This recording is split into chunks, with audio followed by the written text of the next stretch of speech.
Well, I thought I might be done with this Supro, but in a little bit more testing, there was a static that kept building up and discharging.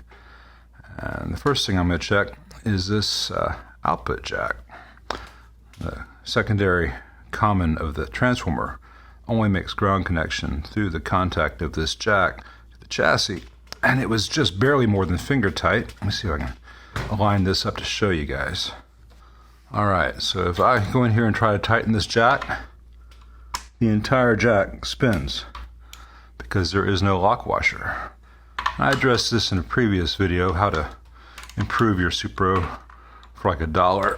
I think I linked it at the end of the previous video on this amp as well. So it definitely needs it here as well. And this jack in stock form cannot be tightened. It is not a switchcraft. Oops. It looks like a switchcraft, but it's not. It's a generic. I could change it out, but I'm not going to. I'm going to put a locking washer there. A toothed washer. I'm going to attach this and we'll tighten it up. I'll make sure that the wires don't get all spun around and strained in the process. So now when I go to tighten this up, not only will it tighten, it will tighten a lot, and the jack inside should not spin at all unless the jack itself is not crimped to its wafer, which can happen with some knockoff jacks. Alright, that is tight as can be.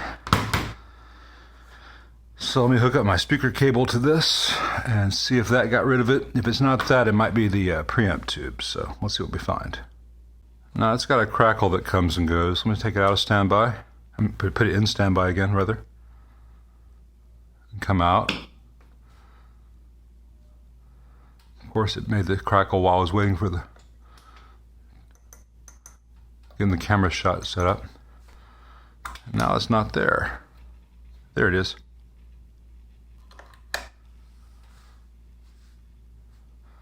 So let's change the preamp tube real fast. The one that's in there now is a Mesa branded Sovtech 12AX7.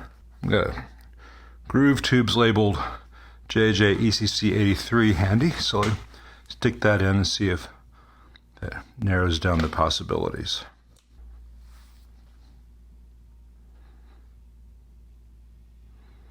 We have signal, but I don't hear any of the crackle. Let me get a guitar and make sure there's no DC on it.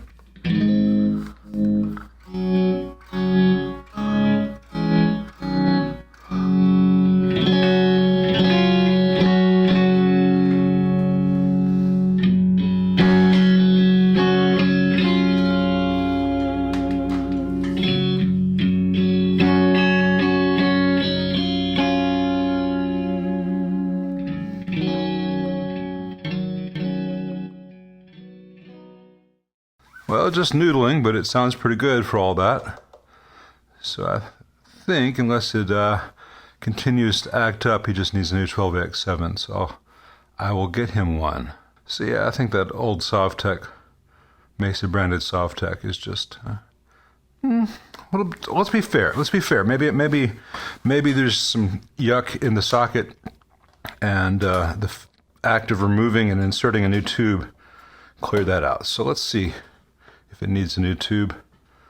If I can save the guy $25 or whatever, I'd be glad to. I mean, the pins look very clean on this Sovtech.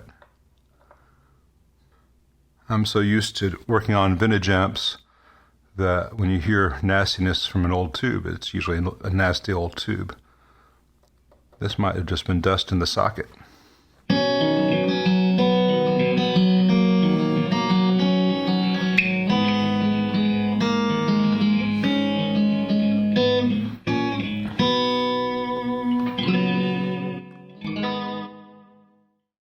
Well, I'm going to let this thing heat cycle a few times and see if I can be sure that that staticky sound does not come back. I'm trying not to do any heroic measures on this. I'm trying not to give the guy a huge labor bill for an essentially very inexpensive amplifier. So if I'm erring on the side of caution, so be it. Well, it's been running about 35 minutes now and that static has not returned. So I think it was just a dirty socket, and just the physical act of removing and reinserting the tube twice took care of that. So good for the owner. I'll dust it off a little bit here before I put it back together.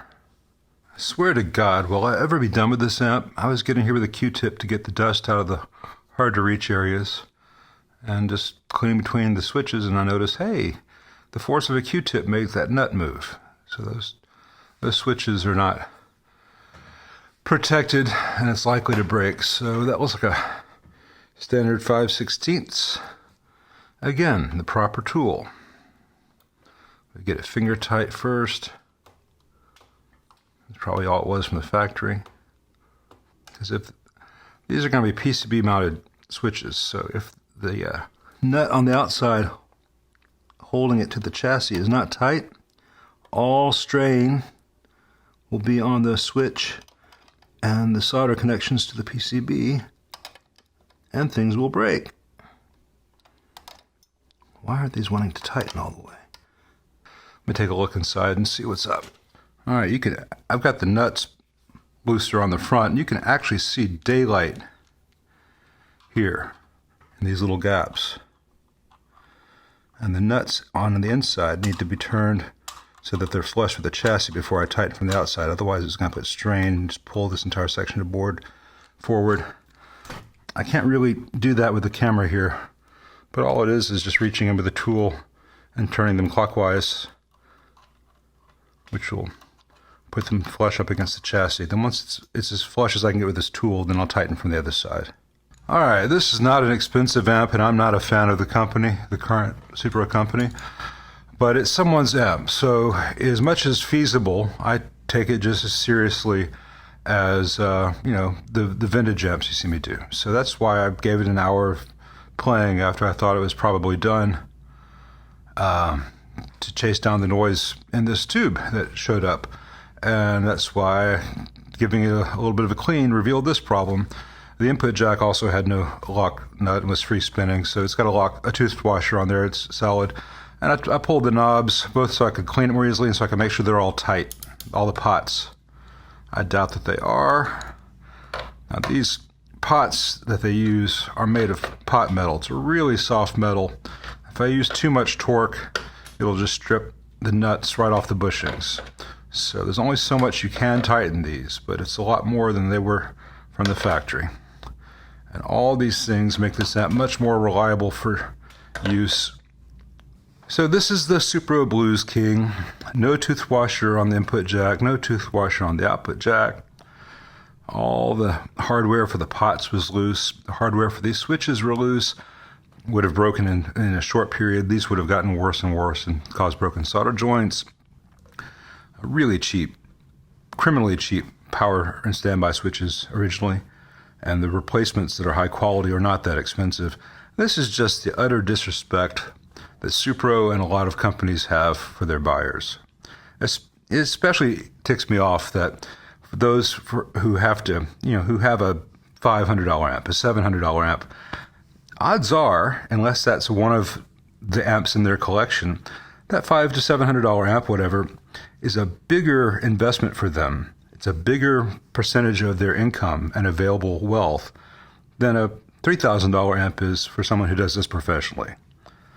And so it seems cruelly punitive to those who don't have the means to buy something truly professional to then say, well, you can't afford something professional, so we're going to sell you something that's absolute shit. And at the same time, I've read all the online reviews back when magazines were magazines, and now we've got various websites and YouTube reviewers. No one ever goes through here and sees how these things are built, whether they're going to last. They say, hey, man, it sounds great, man. You can do this, you can do that. Anything can be made to sound great for a short period of time, especially when played by a professional guitarist and recorded properly. This thing in stock form, the day it was bought, probably sounded pretty good. It sounds pretty good now, but it has so many things that are just starting the process of it falling apart and becoming expensive to repair junk. And all those things should be pointed out by any reviewer who should be considered qualified to give a review of an amplifier. And most people reviewing amplifiers are reading the product sheet from the literature of the company that sent them the amp for review, who subsequently oftentimes takes out advertising in said publication that does the review. You connect the dots. I'm done with this amp. I'm going to put it together. It's going to work now. The owner will have as good an experience with this amp as possible. And it just hurts my feelings to see this logo on this thing.